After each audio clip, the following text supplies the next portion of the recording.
Hello guys, welcome to the trader फिलिना। So let's see, अभी ना हम नए एक्सचेंज के बारे में ट्रेड करने वाले हैं। शार्क एक्सचेंज जिसका नाम है। अब यहाँ पे देख सकते हो, बहुत अच्छा एक्सचेंज है। और बिकॉज़ क्या है ना, यहाँ पे ना चार्जिंग बहुत कम लगने वाले हैं। बिकॉज़ क्या है ना, मैं डेल्टा में पहले ट्रेड करता था। यहाँ पे क्या होता था, यहाँ पे मैं जब भी ट्रेड करता था, मतलब लेट्स सी कि मैंने 4-5 पॉइंट का मेरा एसएल रहता है इथेरियम में। जब मैं ट्रेड करता हूँ, 5-6 पॉइंट का मैं एसएल रखता हूँ। 5-6 पॉइंट के एसएल के बदले मेरा 3 पॉइंट का, 3 से 2 पॉइंट का ना मेरा चार्जेस चला जाता था। अगर मैं $5 का एसएल ले रहा हूँ, उसमें $2 की चार्जेस जा रहे हैं, जो कि मुझे ना सही नहीं लगता था। बिकॉज़ क्या है ना, अननेसेसरी लेट्स सी कि 50,000 कमाए तो उसमें से ना 20-30 हज़ार चार्जेस नहीं चला जाता, जो कि मुझे ना बहुत वेट लगता था। बिकॉज़ इसलिए हम क्या करते हैं ना, एक्सएनएस में ट्रेड करना के लिए फाइल करते थे। लेकिन अभी क्या है ना, अभी इंडिया में एक्सचेंज आ चुका है, ये कहीं न कहीं शार्क एक्सचेंज, वो बहुत अच्छा एक्सचेंज है कहीं न कहीं। मैं यहाँ पे ट्रेड करने वाला हूँ लाइवली, तो फिर आपको वहाँ पे कुछ पता चलेगा। लेकिन इसका सबसे जो बेस्ट स्ट्रक्चर है ना, आप ऑप्शन में मत जाना, ऑप्शन में फिलहाल ट्रेड मत करना। बिकॉज़ क्या है ना, वहाँ पे लिक्विडिटी बहुत ज़्यादा है, जो स्प्रेड है वो बहुत दूर-दूर है। मैंने देखा उसके ऑप्शन की, तो उसको मैं ट्रेड करके फ्यूचर में ट्रेड कर सकते हो। फ्यूचर में यहाँ पे बहुत मतलब बहुत अच्छा ट्रेडिंग मिलने वाला है। इनका जो मेकर फीस है, जो मतलब जो फ्यूचर में जो मिलने वाला है, वो 0.16 के आसपास मिलने वाला है, जो कि ना बहुत कम है। इंडस्ट्री स्टैंडर्ड से अगर आप देखोगे, यहाँ पे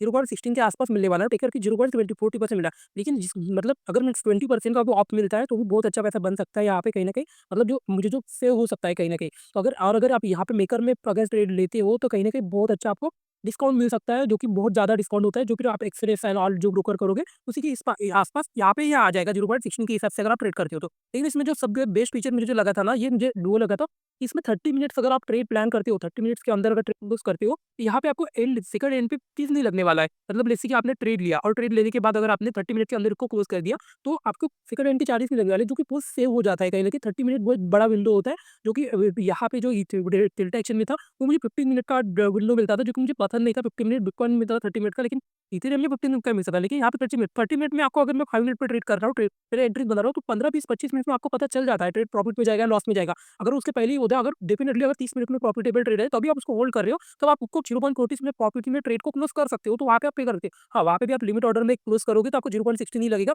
0.40 नहीं लगने वाला है। लेकिन आप उसको अगर मार्केट मेकर टेकर फी में भी अगर ट्रेड करते हो, तो भी आपको 0.40% जाएगा, जो कि इन द सेंस कम ही है। अगर आप डेल्टा एक्सचेंज करो और एफआईओ रजिस्टर्ड है, सबसे बेस्ट जो चीज़ है, तो आपको पैसा फँसने नहीं वाला है। आपको पैसा मिलेगा डेफिनिटली, बिकॉज़ आपके अकाउंट में पैसा जाता है, ना कि ब्रोकर के पास पैसा जाता है। वहाँ पे एक्सएनएस में क्या होता है ना, वो लोग कभी भी अपने हिसाब से मतलब अकाउंट को बैन कर देते थे, फ्रीज़ कर देते। यहाँ पे ऐसा कोई ऑप्शन होने नहीं वाला। ईज़ी केवाईसी है, आपको बस सिंपली जाना है यहाँ पे।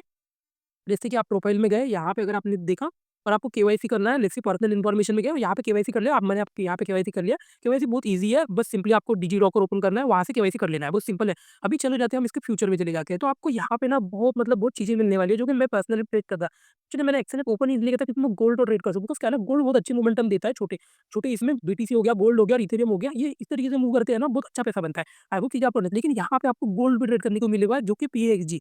और ये जब डेल्टा एक्सचेंज जब आया था ना, मैं इसमें देख रहा था कि इसको पीएक्सजी में किस तरह से आज ही आपको इस तरीके से कैंडल दिख रही है। इनको थोड़ा ट्रेडिंग बंद है गोल्ड में, तो इसके लिए वजह आपको इस तरीके से कैंडल दिख रही है। लेकिन यहाँ पे ना, ये जो इंस्ट्रूमेंट है ना, वो मुझे बहुत पसंद आता है गोल्ड, जब भी मैं इसको ट्रेड करने के लिए ट्राई करता हूँ। और यहाँ पे मैंने पीएक्सजी सर्च किया था, लेकिन यहाँ पे मुझे मिला ही नहीं था कि लेट इट गो, चलो छोड़ो, अभी नहीं मिल रहा था। लेकिन ये क्या है ना, गोल्ड बेस्ड कॉइन है ये पीएक्सजी जो है, तो जो जिस तरीके से गोल्ड मूव करेगा, सेम इसी तरीके से ये मूव करता है। यहाँ पे अगर आप देखोगे, सैटरडे संडे का छोड़ देना, यहाँ पे लिक्विडिटी नहीं होती है, तो ये अननेसेसरी जगह पे ट्रेड करते रहता है। तो इसको छोड़ देना, इस कैंडल को आप इंपॉर्टेंस मत देना। फ्यूचर का चार्ट ट्रेडिंग व्यू में देख सकते हो, इस तरीके से चल रहा है। बाकी ये मंडी से सेम मूव करता है, जिस तरीके से गोल्ड मूव करता है। अभी यहाँ पे आ जाते हैं ना, सबसे मेरा स्लिपेजेस कितना है, स्लिपेजेस तो अगर आप देखोगे, यहाँ पे आपको कितना स्लिपेजेस दिख रहा है, 94 लेकर 60, मतलब 50 पॉइंट के आसपास आपको स्लिपेजेस दिख रहा है, 0.50 पैसे का।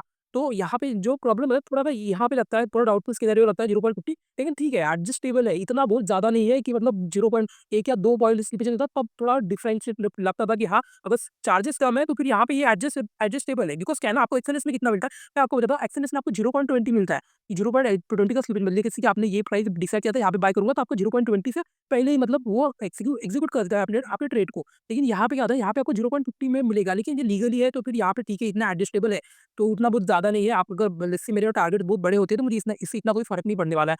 तो यहाँ पे हम इसको गोल्ड को ट्रेड कर सकते हैं। आई होप चीज़ें आपको अंडरस्टैंड हो रही हैं। अभी इनका मैं इसको वॉलेट में मतलब इसका सिंपल है, हायर में डिपॉज़िट होता है, तो इसको आपको 30% चार्जेस भी नहीं देना है, जो कि आप यूएसडीटी बाय करके देते हो गोल्ड में, जब आपको प्रॉफिट या लॉस हो, आपको 30% चार्जेस देना होता है। यहाँ पे ऐसा कुछ सिनेरियो नहीं रहने वाला है। आपका जो टोटल आपका जो आपका अगर आप टैक्स टैक्स के बाहर जाता हो, तभी आपको टैक्स पे करना है, अदरवाइज़ इसको टैक्स कोई पे नहीं करना है। यहाँ पे अभी नेट बैंकिंग का ही फीचर है, इनका यूपीआई फीचर 7-8 दिन में आने वाला है, फिर मैं इसको डिपॉज़िट करना स्टार्ट करूँगा और यहाँ पे आप पेमेंट ले सकते हो, डायरेक्टली आपके अकाउंट में आएगा, तो फिर बहुत अच्छा आपको अपॉर्च्युनिटी हो सकती है। और यहाँ पे सबसे बेस्ट जो चीज़ है ना, वो क्या होता है, मेरे को यहाँ पे चार्जेज़ ही बहुत अच्छा लगा बिकॉज़ क्या है ना, अगर मैं मेकर में अगर मेरे मेरे ट्रेड ले रहा हूँ ना, तो मुझे वो चार्जेज़ नेग्लिजिबल है बिकॉज़ अगर मैं लिट्टी बीटीसी को ट्रेड कर रहा हूँ, लेट्स से कि मैंने बीटीसी को अगर ट्रेड किया, तो यहाँ पे क्या है ना, इसका चार्जेज़ कितना आता है, यहाँ पे जब मैं डेल्टा में ट्रेड करता था ना, वहाँ पे मुझे 70 से 80 पॉइंट बीटीसी में प्रॉफ़िट करना था, तब मैं नेट टू नेट प्रॉफ़िट में आता था। लेकिन यहाँ पे ना बस 10 से 15 पॉइंट आपको एल्गोरिदम चाहिए बीटीसी का, जो कि आप जब आप 3-4 हज़ार 5-5 हज़ार पॉइंट कमाते हो, 10-10 हज़ार पॉइंट कमाते हो, तब आपको ये सीपेजेस बिल्कुल मतलब नेग्लिजिबल रहता है। 10-15 पॉइंट क्या ही फ़र्क पड़ जाएगा। अगर आप सही से ट्रेड कर रहे हो, आप इंट्राडे में भी ट्रेड करते हो, लेट्स से कि आपने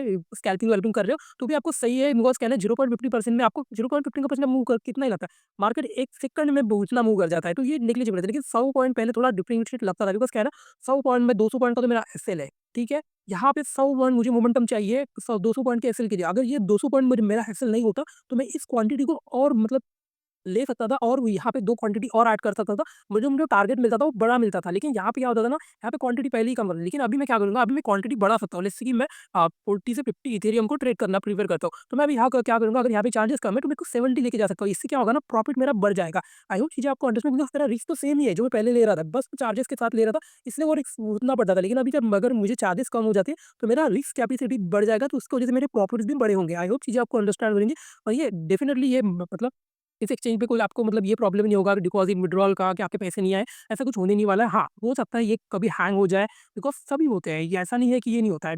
ये डेल्टा एक्सचेंज भी बहुत बार हैंग हो जाता है, जब भी बड़े मोमेंटम्स आते हैं ना, ये हैंग हो जाता है। तो हो सकता है ये फ्यूचर में हो, नहीं हो, ये मुझे नहीं पता। तो उसके लिए आपको फिर उनकी तरफ, लेकिन यहाँ पे ना एक अच्छा फीचर है जो सबसे बेस्ट मुझे जो लगा था, अ सिंपली जो आइसोलेटेड का है, जो जनरली क्या है ना, अब यहाँ पे आइनर वॉलेट में डिपॉज़िट किए, तो आपको पहले यहाँ से फ्यूचर वॉलेट में आपको ट्रेड पैसे जो डिपॉज़िट करना है। जैसे कि आपने प्लान किया था, मुझे पता है मेरा ज़्यादा से ज़्यादा 2 से 3 हज़ार रुपए के एक दिन में लॉसेस होते हैं, उससे ज़्यादा होती नहीं है। तो मैं क्या करूँगा, इस 3000 को मैं यहाँ पे एंटर कर दूँगा कि 30,000 ही मेरा अमाउंट में जाना चाहिए। उसके बाद क्या होगा ना, चाहे मार्केट क्रैश हो जाए, कुछ भी हो जाए, ये फ्यूचर वॉलेट से ही मेरा अकाउंट मतलब ज़ीरो होगा। मेरा फंडिंग वॉलेट जो है आइनर वॉलेट, इसमें से एक भी रुपया उसमें कटने नहीं वाला है। आई होप चीज़ें आपको अंडरस्टैंड है, बहुत ईज़ी है, बहुत अच्छा फीचर लगा मुझे ये। कहीं न कहीं अगर मार्केट क्रैश भी हो जाता है, जैसे कि मेरे अब लेट्स सी ऑप्शन सेलिंग में ही होता है वो जनरली, बिकॉज़ क्या है ना, मैं जब भी ट्रेड करता हूँ मेरे फेवर में ही मार्केट जाता है, तो ये क्रैश हो सकता है बिकॉज़ वोलेटिलिटी तभी आएगी। बिकॉज़ क्या मार्केट जगह पे तो वोलेटिलिटी नहीं आने वाली है ना, तो मुझे ये प्रॉब्लम नहीं था। लेकिन ऑप्शन में जब ट्रेड करता था, तब प्रॉब्लम होता था बिकॉज़ क्या है ना, लेट्स सी मैंने 40-50 पॉइंट का ऑप्शन सेल किया, लेकिन अगर गलती से बहुत बड़ा मोमेंटम आ गया और ये सिस्टम अगर हैक हो गया, तो पूरी प्रॉब्लम हो जाता है। तो ऑप्शन सेलिंग में, लेकिन मैं आपको बोलता हूँ ऑप्शन में इसका जाना मतलब इसका बीटा वर्ज़न ही है, और आप अगर यहाँ पे देखोगे स्लिपेजेस बहुत ज़्यादा लगते हैं मुझे कहीं न कहीं। अगर मैं इथेरियम में जाता हूँ, मैं जनरली इथेरियम को ट्रेड करना प्रेफ़र करता हूँ, तो आपको अगर स्लिपेजेस देखोगे, लेट्स से स्ट्राइक प्राइस क्या चल रहा है, 24942 का चल रहा है। तो यहाँ पे अगर आप स्लिपेजेस देखो, स्लिपेजेस थोड़ा ज़्यादा है, इसमें स्लिपेजेस नहीं है, तो इसको ऑप्शन को छोड़ छोड़ देना। अभी फिलहाल फीचर में ट्रेड कर देते हो, फीचर में कोई प्रॉब्लम नहीं है, फीचर में कोई ज़्यादा मतलब स्लिपेजेस ऑन नहीं है। और मैं आपको और एक चीज़ बताना चाहता हूँ, बिकॉज़ क्या है ना, आपको ये चीज़ें समझना चाहिए। बिकॉज़ क्या है ना, मैं पहले इथेरियम में एक्सएनएस में ट्रेड करता था। वहाँ पे क्या होता था ना, मुझे 1.5 मतलब 1.2 से लेके जो इथेरियम का प्राइस है, उससे 1.2 से लेके स्लिपेजेस रहता था। मतलब क्या है ना, जैसे कि मैंने 4000 पे ब ट्रेड इनिशियलाइज़ किया हो, 4001 पे ही वो एग्ज़ीक्यूट होता था। या तो फिर वो पहले हो जाता था, मतलब प्राइस आने से पहले ही वो एग्ज़ीक्यूट होता था बिकॉज़ स्लिपेजेस चार्ज करते थे। लेकिन यहाँ पे इतना स्लिपेजेस नहीं है। अगर आप देखोगे 7.18 से लेके, जैसे ये बीटीसी है, वेट अ मिनट, इथेरियम को अगर मैं देखूँ, बीटीसी में बहुत कम है, कोई इश्यू नहीं है, पॉइंट टू पॉइंट ही है। वहाँ पे तो भी डेल्टा में तो भी 10-20 पॉइंट का डिफरेंस आता है, लेकिन यहाँ पे इतना भी नहीं है। 40.27 से लेके 40.78 मतलब 0.50 पॉइंट जितना गोल्ड में है। लेकिन इथेरियम मुझे 0.50 में बहुत कम लगता है बिकॉज़ इथेरियम 1000 पॉइंट मूव होता है। गोल्ड को आपने मैक्सिमम 200 पॉइंट मूव करता है गोल्ड में, जो गोल्ड में 3-4 पॉइंट का एफएल रख के, वो मैक्सिमम जो मूव करता है वो 200-300 पॉइंट मूव करता है, लेकिन इथेरियम सिंगल डे में 1000 पॉइंट भी मोमेंटम करता है। ये मैंने देखा हुआ, मैंने ट्रेड किया है उसको, इसलिए मुझे ये 0.50% का ये जो स्लिपेज है, वो I don't care about it this. ये इसमें बेनिफिट भी होगा बिकॉज़ क्या है ना, जो इसमें जो इथेरियम में यहाँ पे डेल्टा टाइम में मैं ट्रेड करता था ना, 0.5 का ही है, बहुत कम है। तो क्या होता है ना, मैं लिमिट ऑर्डर डालता हूँ, कभी-कभी प्राइस थोड़ा सा नीचे आता है, मेरा मतलब मार्केट प्राइस में एग्जीक्यूट हो जाता है, जो मुझे नहीं चाहिए, जो मुझे चाहिए ही नहीं वैसा। तो इसमें वो बेनिफिट मुझे हो जाएगा, मेरा लिमिट ऑर्डर कभी इसमें ट्रेड नहीं होने वाला है। जी, कुछ इसमें ट्रेड नहीं होने वाला है। आई होप ये चीज़ आपको अंडरस्टैंड हुई होंगी, तो अभी ये बहुत अच्छा इसलिए, तो अगर आपको ओपन करना है, तो नीचे दिया गया लिंक से आप ओपन कर सकते हो, बहुत अच्छा एक्सचेंज है। मतलब कहीं न कहीं जो फ्यूचर में अगर कोई और कम चार्जेज़ ही करने वाले हैं, कोई और करता है, मैं उसको भी आपको रिकमेंड करूँगा। बिकॉज़ क्या है ना, 20% पैसा बहुत ज़्यादा होता है। अगर लेट्स से आपने 1 लाख का ब्रोकरेज चार्ज किया, इसमें से अगर आपका 20% है, तो 20,000 आपका ईज़िली बच सकता है, या आप नए ट्रेड्स के लिए इनिशियलाइज़ कर सकते हो। आई होप चीज़ें आपको अंडरस्टैंड हो रही होंगी, और यहाँ पे सब आप ऑर्डर वैसे ही सेम है, stop loss, limit order, market order, जो आपको जिस तरीके से प्लान करना है, आप प्लान कर सकते हो। आई होप चीज़ें आपको अंडरस्टैंड होंगी। तो वीडियो अच्छा लगा, like and subscribe and thank you so much.